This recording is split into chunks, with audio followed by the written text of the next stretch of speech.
Chapter 15. Mr. Rochester did, on a future occasion, explain it.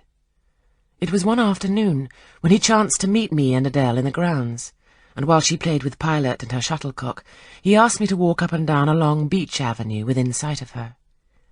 He then said that she was the daughter of a French opera dancer, Céline Varens, towards whom he had once cherished what he called a grande passion. This passion Céline had professed to return with even superior ardour. He thought himself her idol, ugly as he was. He believed, as he said, that she preferred his taille d'athlète to the elegance of the Apollo Belvedere. And Miss Eyre, so much was I flattered by this preference of the Gallic sylph for her British gnome, that I installed her in an hotel, gave her a complete establishment of servants, a carriage, cashmeres, diamonds, dentelle, etc. In short, I began the process of ruining myself in the received style like any other spoony. I had not, it seems, the originality to chalk out a new road to shame and destruction, but trod the old track with stupid exactness not to deviate an inch from the beaten centre. I had, as I deserved to have, the fate of all other spoonies. Happening to call one evening when Céline did not expect me, I found her out. But it was a warm night, and I was tired with strolling through Paris, so I sat down in her boudoir, happy to breathe the air consecrated so lately by her presence. No, I exaggerate. I never thought there was any consecrating virtue about her. It was rather a sort of pastel perfume she had left, a scent of musk and amber, than an odour of sanctity.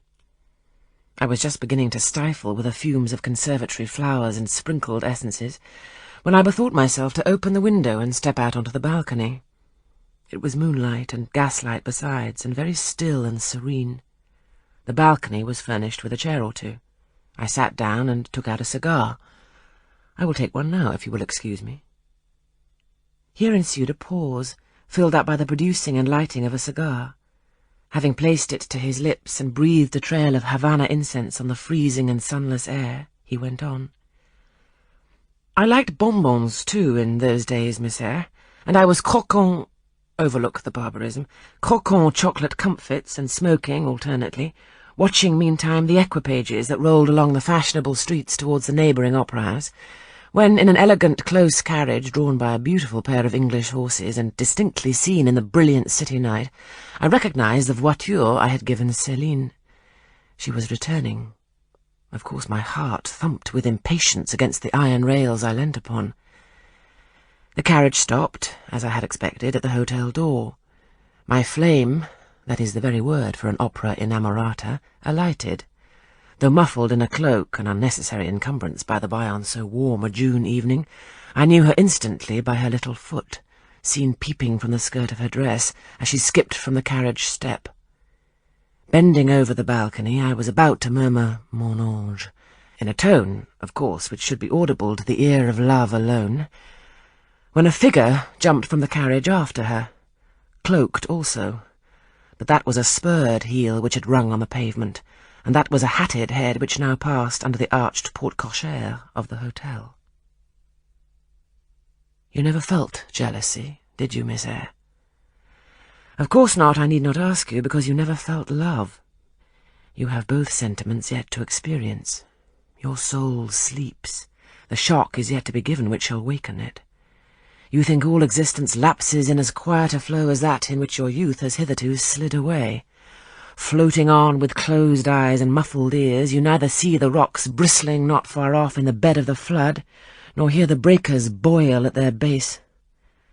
But I tell you, and you may mark my words, you will come some day to a craggy pass in the Channel, where the whole of life's stream will be broken up into whirl and tumult, foam and noise.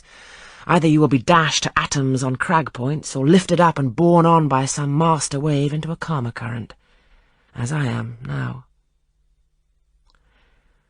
I like this day. I like that sky of steel. I like the sternness and stillness of the world under this frost. I like Thornfield, its antiquity, its retirement, its old crow trees and thorn trees, its grey facade and lines of dark windows reflecting that metal welkin. And yet how long have I abhorred the very thought of it, shunned it like a great plague-house? how do I still abhor—" He ground his teeth and was silent. He arrested his step and struck his boot against the hard ground. Some hated thought seemed to have him in its grip, and to hold him so tightly that he could not advance. We were ascending the avenue when he thus paused. The hall was before us. Lifting his eyes to its battlements, he cast over them a glare such as I never saw before or since. Pain, shame, ire, impatience, disgust, detestation seemed momentarily to hold a quivering conflict in the large pupil dilating under his ebon eyebrow. Wild was the wrestle, which should be paramount, but another feeling rose and triumphed, something hard and cynical, self-willed and resolute. It settled his passion and petrified his countenance. He went on. "During the moment I was silent, Miss Eyre, I was arranging a point with my destiny. She stood there by that beech trunk, a hag like one of those who appeared to Macbeth on the heath at Forres. 'You like Thornfield?' she said, lifting her finger, and then she wrote in the air a memento, which ran in lurid hieroglyphics all along the house front, between the upper and lower row of windows. 'Like it if you can. Like it if you dare.' 'I will like it,' said I. 'I dare like it. And,' he subjoined moodily, 'I will keep my word. I will break obstacles to happiness, to goodness. Yes, goodness. I wish to be a better man than I have been, than I am. As Job's Leviathan broke the spear, the dart, and the habergeon, hindrances which others count as iron and brass, I will esteem but straw and rotten wood.' Adele here ran before him with her shuttlecock. 'Away!' he cried harshly. 'Keep at a distance, child, or go in to Sophie.' Continuing then to pursue his walk in silence, I ventured to recall him to the point whence he had abruptly diverged. 'Did you leave the balcony, sir?' I asked, when Mademoiselle Varens entered. I almost expected a rebuff for this hardly well-timed question, but on the contrary, waking out of his scowling abstraction, he turned his eyes towards me, and the shade seemed to clear off his brow. 'Oh, I had forgotten Céline. Well, to resume. When I saw my charmer thus come in accompanied by a cavalier, I seemed to hear a hiss, and the green snake of jealousy, rising on undulating coils from the moonlit balcony, glided within my waistcoat and ate its way in 2 minutes to my heart's core. 'Strange,' he exclaimed, suddenly starting again from the point. 'Strange that I should choose you for the confidant of all this, young lady. Passing strange that you should listen to me quietly, as if it were the most usual thing in the world for a man like me to tell stories of his opera mistresses to a quaint, inexperienced girl like you. But the last singularity explains the first, as I intimated once, before you with your gravity, considerateness, and caution were made to be the recipient of secrets. Besides, I know what sort of a mind I have placed in communication with my own. I know it is one not liable to take infection. It is a peculiar mind. It is a unique one. Happily, I do not mean to harm it, but if I did, it would not take harm from me. The more you and I converse, the better, for while I cannot blight you, you may refresh me." After this digression, he proceeded. "I remained in the balcony. They will come to her boudoir, no doubt, thought I. Let me prepare an ambush. So, putting my hand in through the open window, I drew the curtain over it, leaving only an opening through which I could take observations. Then I closed the casement, all but a chink just wide enough to furnish an outlet to lovers' whispered vows. Then I stole back to my chair, and as I resumed it, the pair came in. My eyes were quickly at the aperture. Céline's chambermaid entered, lit a lamp, left it on the table, and withdrew. The couple were thus revealed to me clearly. Both removed their cloaks, and there was the Varens, shining in satin and jewels, my gifts, of course, and there was her companion in an officer's uniform, and I knew him for a young roué of a vicomte, a brainless and vicious youth whom I had sometimes met in society, and had never thought of hating because I despised him so absolutely. On recognizing him, the fang of the snake jealousy was instantly broken, because at that same moment my love for Céline sank under an extinguisher. A woman who could betray me for such a rival was not worth contending for. She deserved only scorn. Less, however, than I, who had been her dupe. They began to talk. Their conversation eased me completely. Frivolous, mercenary, heartless, and senseless, it was rather calculated to weary than enrage a listener. A card of mine lay on the table. This being perceived brought my name under discussion. Neither of them possessed energy or wit to belabour me soundly, but they insulted me as coarsely as they could in their little way, especially Céline, who even waxed rather brilliant on my personal defects. Deformities, she termed them. Now it had been her custom to launch out into fervent admiration of what she called my beauté mâle, wherein she differed diametrically from you, who told me point-blank at the second interview that you did not think me handsome. The contrast struck me at the time, and Adele here came running up again. "Monsieur, John has just been to say that your agent has called and wishes to see you." Ah, in that case I must abridge. Opening the window, I walked in upon them, liberated Céline from my protection, gave her notice to vacate her hotel, offered her a purse for immediate exigencies, disregarded screams, hysterics, prayers, protestations, convulsions, made an appointment with the Vicomte for a meeting at the Bois de Boulogne. Next morning I had the pleasure of encountering him, left a bullet in one of his poor etiolated arms, feeble as the wing of a chicken in the pip, and then thought I had done with the whole crew. But unluckily the Baron, 6 months before, had given me this fillette, Adele, who she affirmed was my daughter. And perhaps she may be, though I see no proofs of such grim paternity written in her countenance. Pilot is more like me than she. Some years after I had broken with the mother, she abandoned her child and ran away to Italy with a musician or singer. I acknowledged no natural claim on Adele's part to be supported by me, nor do I now acknowledge any, for I am not her father. But hearing that she was quite destitute, I e'en took the poor thing out of the slime and mud of Paris and transplanted it here, to grow up clean in the wholesome soil of an English country garden. Mrs. Fairfax found you to train it. But now you know that it is the illegitimate offspring of a French opera girl, you will perhaps think differently of your post and protégé. You will be coming to me some day with notice that you found another place, that you beg me to look out for a new governess, etc. Eh? No. Adele is not answerable for either her mother's faults or yours. I have a regard for her, and now that I know she is, in a sense, parentless, forsaken by her mother and disowned by you, sir, I shall cling closer to her than before. How could I possibly prefer the spoilt pet of a wealthy family, who would hate her governess as a nuisance, to a lonely little orphan who leans towards her as a friend? Oh, that is the light in which you view it. Well, I must go in now, and you too. It darkens. But I stayed out a few minutes longer with Adele and Pilot, ran a race with her, and played a game of battledore and shuttlecock.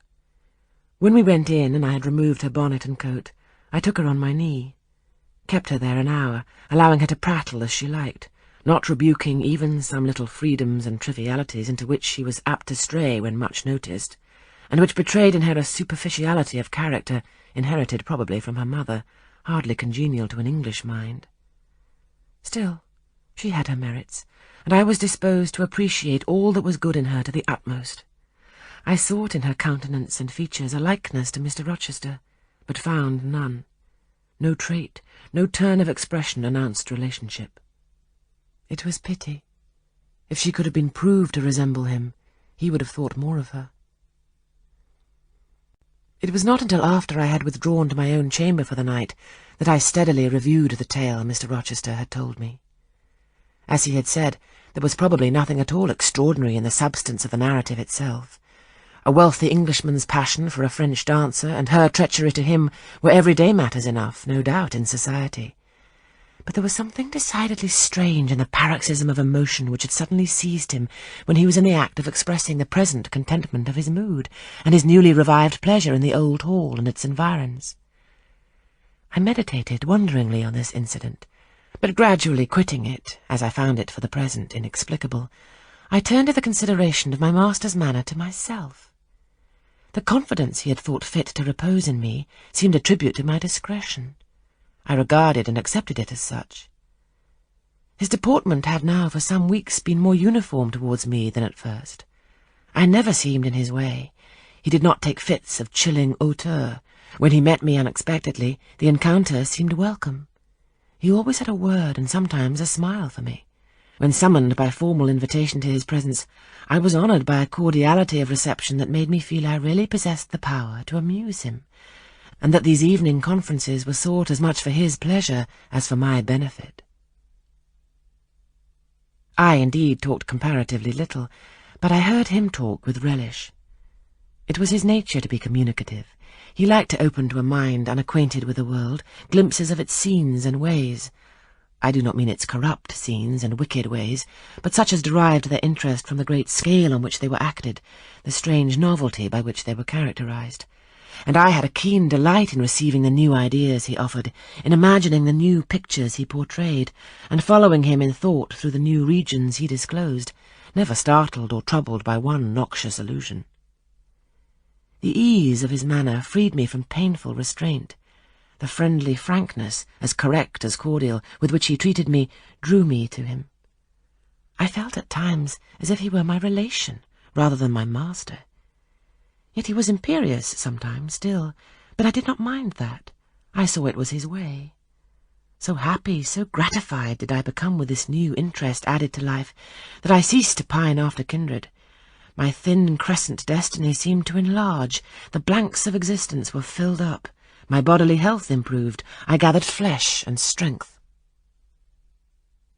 And was Mr. Rochester now ugly in my eyes? No, reader. Gratitude and many associations, all pleasurable and genial, made his face the object I best liked to see. His presence in a room was more cheering than the brightest fire. Yet I had not forgotten his faults. Indeed, I could not, for he brought them frequently before me. He was proud, sardonic, harsh to inferiority of every description.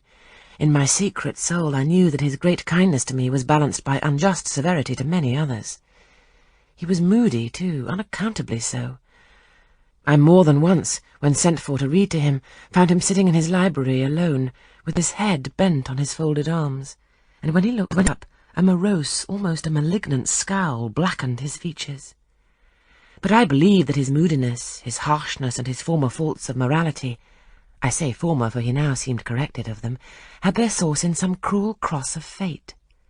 I believed he was naturally a man of better tendencies, higher principles, and purer tastes than such as circumstances had developed, education instilled, or destiny encouraged. I thought there were excellent materials in him, though for the present they hung together somewhat spoiled and tangled. I cannot deny that I grieved for his grief, whatever that was, and would have given much to assuage it. Though I had now extinguished my candle and was laid down in bed, I could not sleep for thinking of his look when he paused in the avenue, and told how his destiny had risen up before him, and dared him to be happy at Thornfield. Why not? I asked myself. What alienates him from the house? Will he leave it again soon? Mrs. Fairfax said he seldom stayed here longer than a fortnight at a time, and he has now been resident 8 weeks. If he does go, the change will be doleful.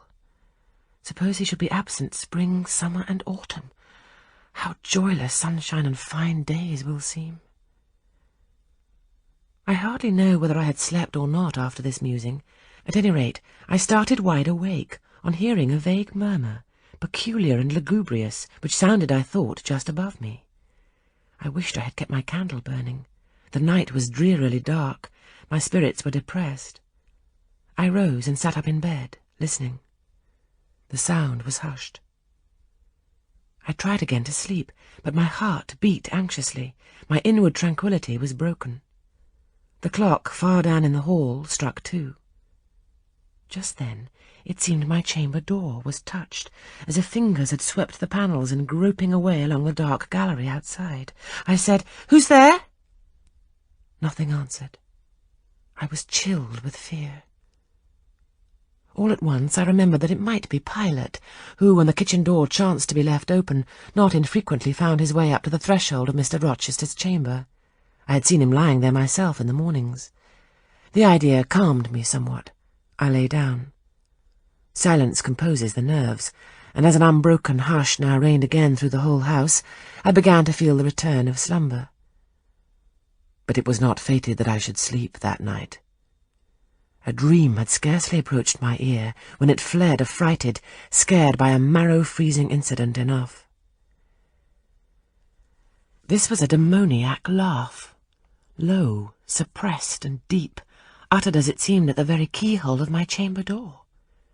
The head of my bed was near the door, and I thought at first the goblin laughter stood at my bedside, or rather crouched by my pillow, but I rose, looked round, and could see nothing, while as I still gazed, the unnatural sound was reiterated, and I knew it came from behind the panels. My first impulse was to rise and fasten the bolt, my next again to cry out, "Who's there?"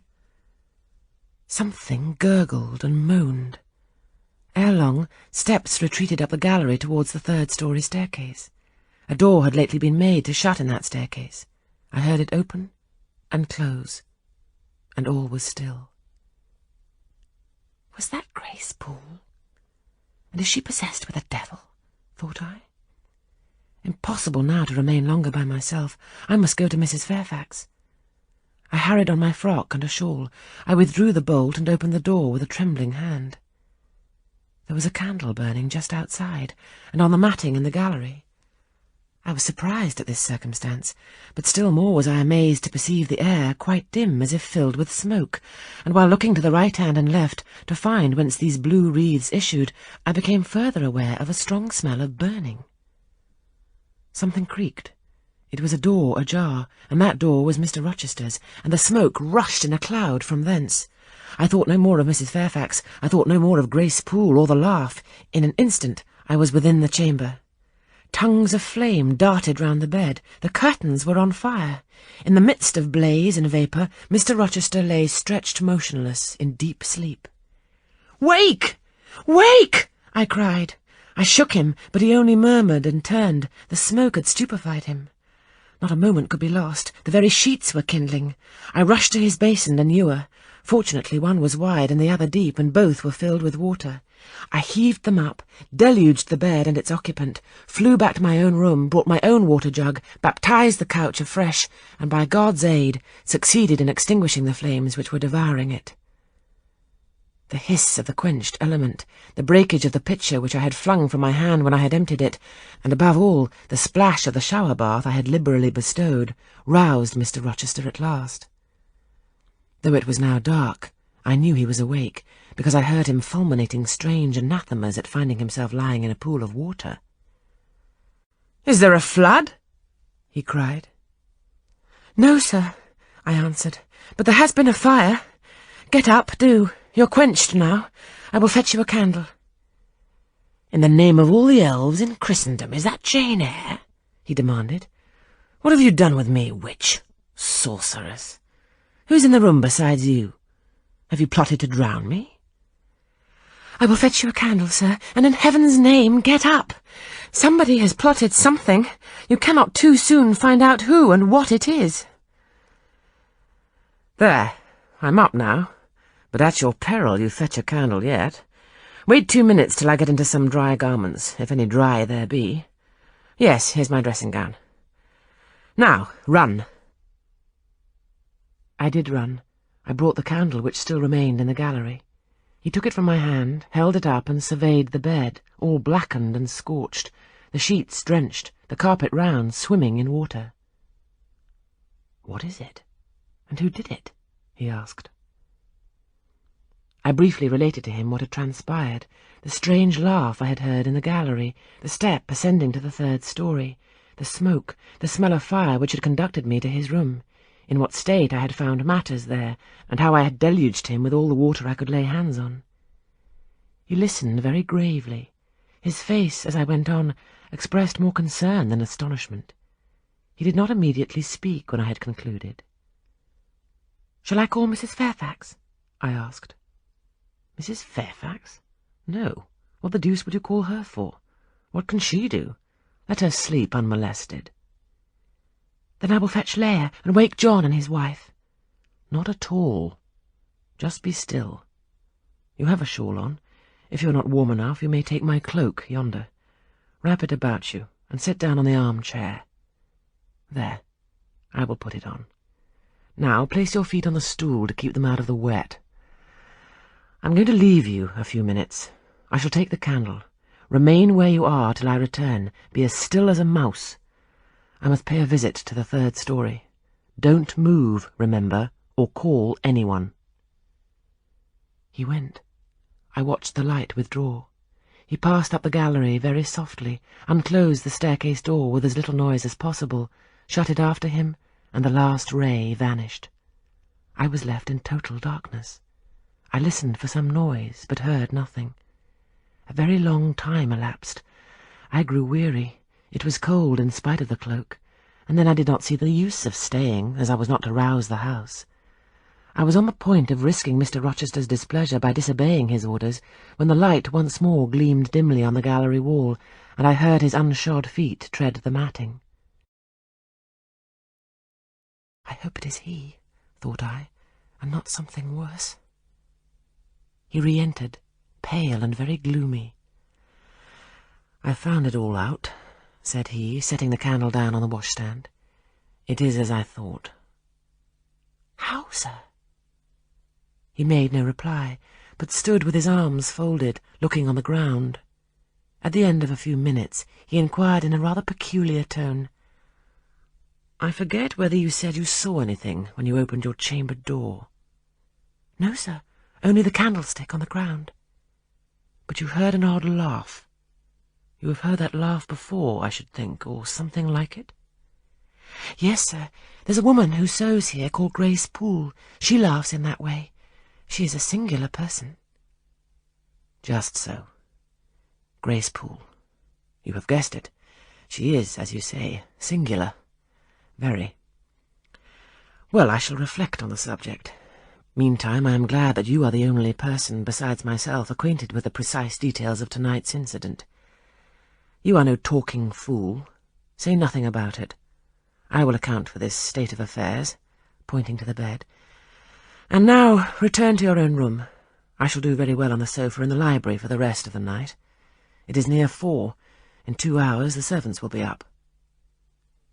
"Good night, then, sir," said I, departing. He seemed surprised, very inconsistently so, as he had just told me to go. "What?" he exclaimed. "Are you quitting me already? And in that way?" "You said I might go, sir." "But not without taking leave, not without a word or two of acknowledgment and goodwill, not, in short, in that brief, dry fashion. Why, you've saved my life, snatched me from a horrible and excruciating death, and you walk past me as if we were mutual strangers. At least shake hands." He held out his hand. I gave him mine. He took it first in one, then in both his own. "You have saved my life. I have a pleasure in owing you so immense a debt. I cannot say more.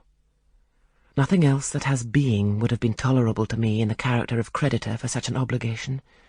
But you, it is different. I feel your benefit no burden, Jane." He paused, gazed at me. Words almost visible trembled on his lips, but his voice was checked. "Good night again, sir. There is no debt, benefit, burden, obligation in the case." "I knew," he continued, "you would do me good in some way, at some time. I saw it in your eyes when I first beheld you. Their expression and smile did not—" Again he stopped. "Did not," he proceeded hastily, "strike delight to my very inmost heart so for nothing. People talk of natural sympathies. I have heard of good genii. There are grains of truth in the wildest fable. My cherished preserver. Good night." Strange energy was in his voice, strange fire in his look. "I'm glad I happened to be awake," I said, and then I was going. "What? You will go?" "I'm cold, sir." "Cold?" "Yes, and standing in a pool. Go then, Jane. Go." But he still retained my hand. and I could not free it. I bethought myself of an expedient. "I think I hear Mrs. Fairfax move, sir," said I. "Well, leave me." He relaxed his fingers, and I was gone. I regained my couch, but never thought of sleep. Till morning dawned I was tossed on a buoyant but unquiet sea, where billows of trouble rolled under surges of joy. I thought sometimes I saw beyond its wild waters a shore sweet as the hills of Beulah, and now and then a freshening gale, wakened by hope, bore my spirit triumphantly towards the bourne, but I could not reach it even in fancy. A counteracting breeze blew off the land and continually drove me back. Sense would resist delirium. Judgment would warn passion. Too feverish to rest, I rose as soon as day dawned.